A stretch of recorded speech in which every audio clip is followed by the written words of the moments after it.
I'm studying Basic Welding at Wodonga TAFE and it's been a great skill to learn.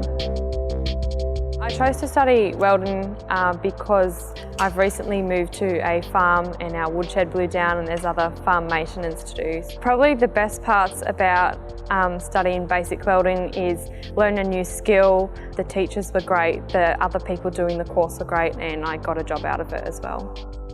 Having the course at night time was very helpful and practical. Most of the people there work during the day, so it was great. You don't have to take time off work in order to do it. To other students looking to study at the course, I'd say absolutely do it. It's been great, and even if you have bad nights, you'll get it there eventually. My favourite part about welding is just once you've learnt the basics, there's so many different opportunities and so many different things that you can do with it. Now that we've finished the course, my sister, my brother and I were able to build things on the farm like fencing and build the sheds, and we also enjoy doing smaller projects.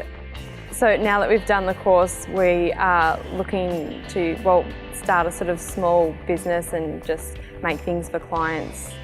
So with the course, once you sort of get a few of the units completed, you do have a lot of networking opportunities. People who are looking for a job contact the TAFE and then they can tell us. And so at the moment I'm working on a large sunflower structure for a park, and I'm also working on a dragonfly wheelchair ramp as well for a park.